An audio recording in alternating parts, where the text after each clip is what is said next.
নমস্কার বন্ধুরা, বিনা অমিত অফিসিয়ালে আপনাদের অনেক অনেক স্বাগত এবং ভালোবাসা। তো আজকে অনেক দিন পরে আবার ব্লগটা শুরু করে ফেললাম। তো অনেক দিন মাঝখানে ভিডিও দেওয়া হয়নি।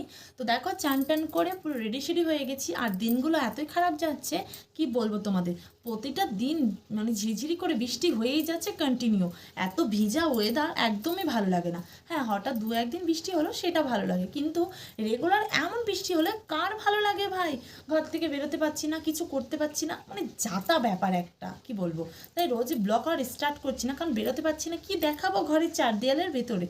তো চলো আজকে ভাবলাম ব্লগটা স্টার্ট করি।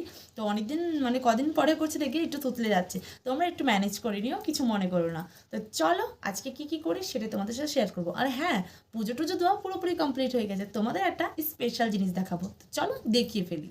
সব কাজ টাজ করা কমপ্লিট হয়ে গেছে, এখন দিয়ে দিয়েছি পুজো। আর এখানে দেখো আমার মিষ্টি খুশি একটা গোপুসোনা। তো গোপুসোনা এখানে বসে রয়েছে, আর দেখতেই পাচ্ছ ফুল দিয়ে খুব সুন্দর করে সাজিয়ে নিয়েছি। বৃষ্টির ওয়েদারে ফুল পাওয়া খুবই কষ্টের বিষয়। তো আরেকটা ইম্পর্টেন্ট কথা যেটা বলবো, আমার পরিবারের সব সদস্যদের নতুনভাবে আমি দেখো সাজিয়ে গুছিয়ে নিয়েছি। তো আমার পরিবারের সব সদস্যদের দেখতেই পাচ্ছ।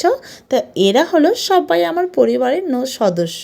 নতুন নয়, পুরনোই, বাট কি পরিষ্কার টরিষ্কার করে দেখো সুন্দর গুছিয়ে টুচিয়ে নিয়েছি। তো আমার এই মিনি ঠাকুরের সিংহাসনটা তোমাদের কেমন লাগছে প্লিজ একবার জানাবে, আমি অবশ্যই খুবই খুশি হব। তো এখানে দেখতে পাচ্ছ আমার মা লক্ষ্মী। তো মা লক্ষ্মী রয়েছে, ছিল, এখানে রয়েছে।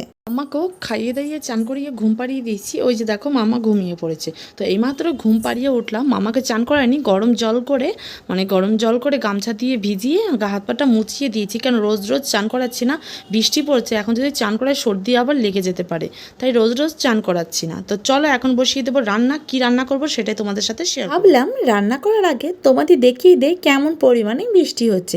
আকাশটা বাজে হয়ে রয়েছে একদম, আর গুড়ি গুড়ি ফাপড়ি ফাপড়ি বৃষ্টি পড়েই যাচ্ছে কন্টিনিউ, থামার নামই নিচ্ছে না। এখানে হচ্ছে মাছের ডিম ভাজা করছি, আর এখানে বসিয়ে দিয়েছি মামার জন্য আলু, ফুলকপি আর রয়েছে পেঁপে দিয়ে কি করছি জানো, মাছের ঝোল। আর এখানে আমাদের জন্য পুঁই শাকের ঘ্যাট করবো, তাই কেটে কেটে রেখে দিয়েছি সুন্দর করে।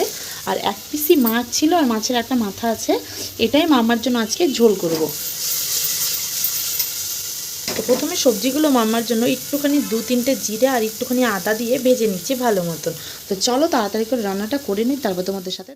এটা কি হচ্ছে অবশ্যই তোমরা বুঝতে পারছো না আমি কেন রাগ করে রয়েছি। দেখতেই পাচ্ছ তোমাদের দাদাভাই চলে এসছে। তো তোমাদের দাদাভাই আসার পরে আমি একটুখানি নাটক করছিলাম মাম্মার সাথে। তো মাম্মার জন্য 2টো পার্ক চকলেট নিয়ে এসছে। তো আমি রাগ করেছিলাম যেন আমার জন্য কিচ্ছু আনেনি, কিন্তু ওখান থেকে রাগ করার পরে মাম্মা একটা চকলেট দিয়ে দিয়েছে। তোমাদের দাদাভাই আজকে জানি না কেন কোন দিকে সূর্য উঠেছে নাস্তা নিয়ে এসে, নাস্তার জন্য কি এনেছে সেটাও তোমাদের দেখাবো অবশ্যই। কিন্তু আমার এই জিনিসটাই হাল ফিলহালে খুব একটা পছন্দের জিনিস হয়ে দাঁড়িয়েছে। খেতে আমার খুবই ভালো লাগে, আগে ভালো লাগতো না কিন্তু এখন বেশি ভালো লাগে। এটা কি বলো তো, এটা হলো পাপ, এটা চিকেন নয়, এটা হলো ভেজ। তো ভেজ পাপটাও খেতে খুবই টেস্টি। তো চলো রেডি সেডি করে আগে নিয়ে আসি। সাজিয়ে দিতে না দিতেই মাম্মা দেখতে পাচ্ছ একটুখানি টুকরো ছিঁড়ে সসটাকে দিয়ে মুখে দিচ্ছে। মানে কিভাবে খেতে হয় সেটাও মাম্মা জেনে গেছে, মাম্মাকে আর শিখিয়ে দিতে হয় না। এখানে স্মাইলি বানিয়েছিলাম, স্মাইলির একটা চোখটাই খেয়ে নিয়েছে মাম্মা। তো মাম্মা খুব মজা করে খাচ্ছে, কিভাবে কি দিয়ে কি করতে হয় সেটা মাম্মাকে শিখিয়ে দিতে হয় না, মাম্মা সব কিছুই জানে।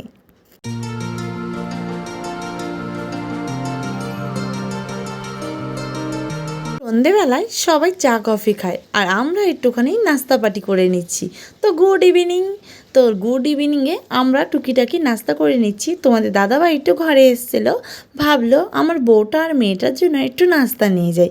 তাই আমাদের দেখে মনে হচ্ছে দয়া হয়েছে, তাই তোমাদের দাদাভাই একটুখানি খাবার নিয়ে এসে, আর নিয়ে এসেও দেখো যেন ফোনের দিকে নাটক করে তাকিয়ে রয়েছে, মন চাইছে যেন এখনই ঘুষি মেরে দেই মুখটার মধ্যে। আর আমরা এখানে কী নিয়ে হাসাহাসি করছিলাম সেটা আমি ভুলে গেছি। এইখানে রাত্রেবেলা তোমাদের দাদাভাই দুধ এনে দিয়ে গেছিলো। তো দুধটাকে জাল দিতে বসিয়ে দিয়েছি আর বানিয়ে ফেলছি রুটি। একবারে মাম্মার জন্য একটা করে রুটি বানাতে হয় রোজেই আমার, তাই ভাবলাম একটা করে রুটি বানাতে গিয়ে তাওয়াটা গরম করে বেকার রেখে না রেখে ওর থেকে একবারে রুটিগুলো বানিয়ে ফেলি, তাহলে আমার কাজটা সুবিধা হয়ে যাবে। পরে একটু আমি বেশি করে রেস্ট করতে পারবো বা একটু অন্য কাজ করতে পারবো। তো দেখো আমি কিভাবে রুটি করি।